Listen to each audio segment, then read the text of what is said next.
Hai everyone, Assalamualaikum warahmatullahi wabarakatuh. Hari ini kita akan belajar tentang tenses.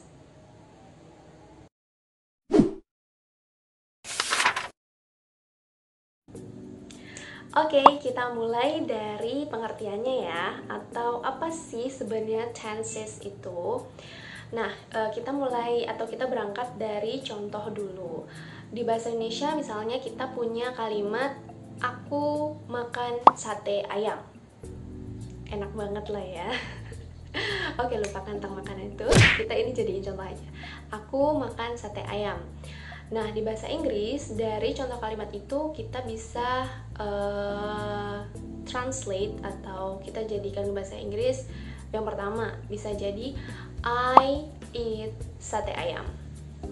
Yang kedua, bisa jadi I ate sate ayam.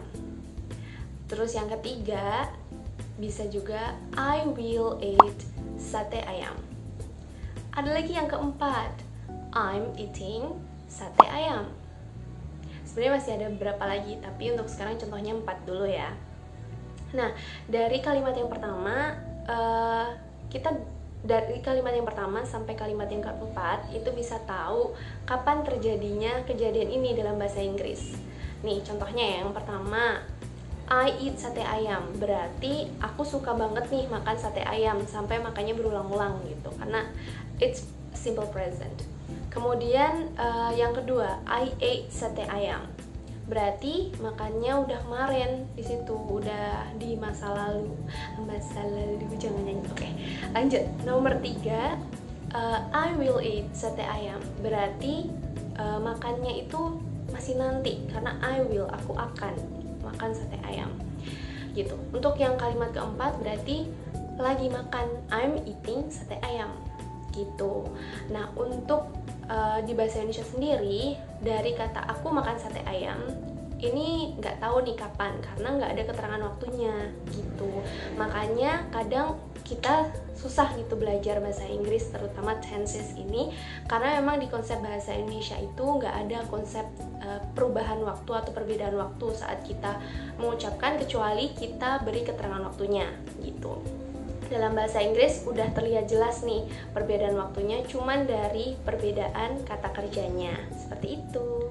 Nah, dari contoh tadi kita bisa coba simpulkan ya, apa itu tenses gitu.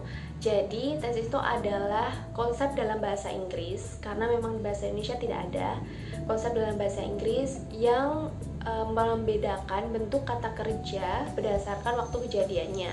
Kayak misalnya tadi eat, ate, will eat, kemudian ada juga I'm eating gitu kan.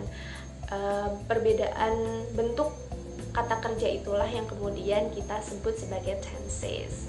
Nah, sekarang karena kita udah tahu kalau di bahasa Inggris itu ada perbedaan waktu, jadi kita harus lebih aware ya. Ini kuncinya untuk belajar tenses. Jadi kita harus aware dulu nih kalau di bahasa Inggris kita hidup di beberapa masa gitu. Dalam kehidupan kita ini ada masa lalu, udah nggak usah diingat-ingat masa lalu. nggak, bercanda. Jadi ada masa lalu, ada masa sekarang, kemudian ada masa depan, seperti itu. Jadi lebih aware ya. Oke, selanjutnya gimana caranya kita biar cepat hafal tenses? Nah, mungkin kita pakai slide berikut ini ya, supaya gampang. Oke, kita mulai ya. Tapi sebelumnya, selalu ingat bahwa belajar bahasa baru itu berarti belajar berpikir dengan cara baru. Jadi selalu ingat kalau bahasa Inggris ada beberapa masa dan juga ada beberapa bentuk kalimat. Selanjutnya, tabel berikut ini akan membantu kita untuk lebih mudah memahami tenses. Pertama-tama, kita taruh 3 jenis waktu di atas tabel itu, meliputi past, present, dan future. Past kita tandai dengan verb 2, present kita tandai dengan verb 1 atau verb S, kemudian future kita tambahi will plus verb 1. Kemudian di bagian samping kita taruh jenis-jenis kalimat. Jenis kalimat pertama ada simple atau basic, jenis kalimat kedua ada continuous, menyatakan suatu yang sedang terjadi dengan rumus to be plus verb ing.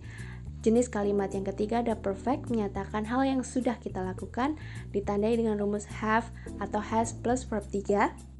Kemudian, jenis kalimat keempat ada perfect continuous, menyatakan yang sudah sedang dilakukan dengan rumus have, has, plus been, plus verb ing. Nah, sekarang tinggal eksekusinya nih, gimana caranya kita bisa dapat nama tensesnya apa, kemudian gunanya untuk apa, atau kapan kita bisa menggunakan tenses tersebut, dan selanjutnya rumusnya seperti apa sih, tanpa harus menghafalkan. Nah, coba teman-teman perhatikan, di situ ada 3 macam warna huruf. Yang pertama warna hitam.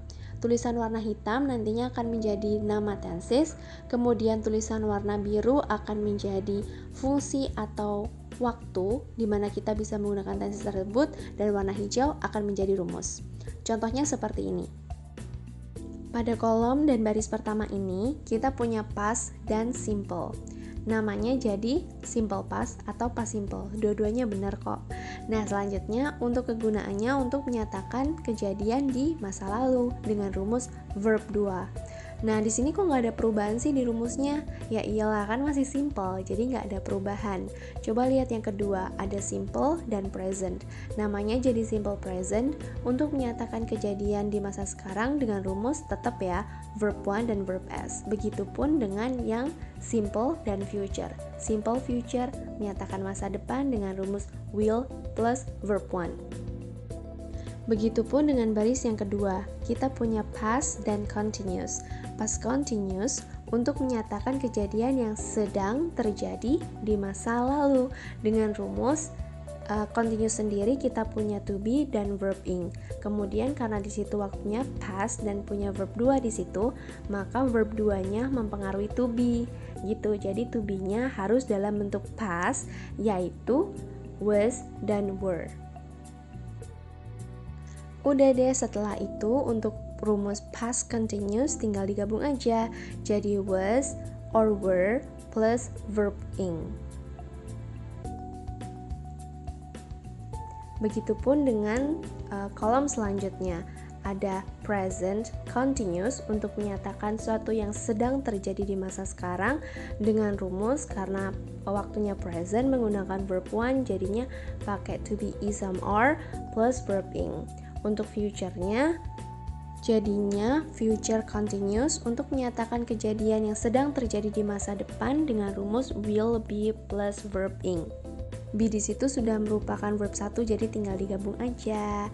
Nah, selanjutnya kita punya past perfect, yaitu untuk menyatakan kejadian yang sudah terjadi di masa lalu dengan rumus had plus verb 3. Kok jadinya had sih? Karena have atau has-nya dipengaruhi oleh past. Begitupun dengan present perfect. Tetap karena memang di situ present. Kemudian di future perfect jadinya will have plus verb 3. Kita lanjut ya ke past perfect continuous untuk menyatakan kejadian yang sudah sedang terjadi di masa lalu. Nah, untuk rumusnya kembali lagi yang dipengaruhi oleh waktu atau past di situ adalah have atau has. Jadinya had been plus verb ing. Lanjut ke present perfect continuous dengan cara yang sama jadinya have, has, been plus verb ing.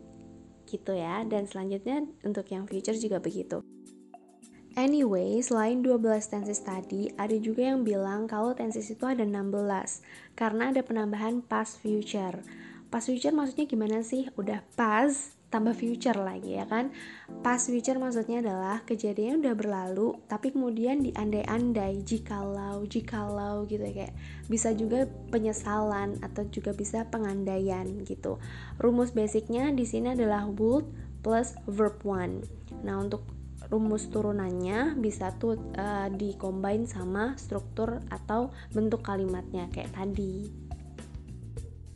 Nah, itu tadi cara aku memahami tenses tanpa harus menghafalnya satu persatu. Memang agak sedikit ribet karena kita harus menggunakan kolom, kemudian kita harus menggabungkannya. Udah kayak matematika ya, padahal di bahasa. Tapi it works, it helps me a lot. Dan aku harap semoga ini juga bisa bantu kalian dalam belajar bahasa Inggris. Selanjutnya, karena memang ini cuma cara gampangnya aja untuk memahami tenses, maka banyak hal-hal detail yang tidak tercover di sini. Nah, untuk selanjutnya mungkin kalian bisa pelajari tenses itu satu persatu. Insya Allah videonya akan segera diupload ya. Please wait for it and see you on the next other videos like this. Bye bye. Assalamualaikum.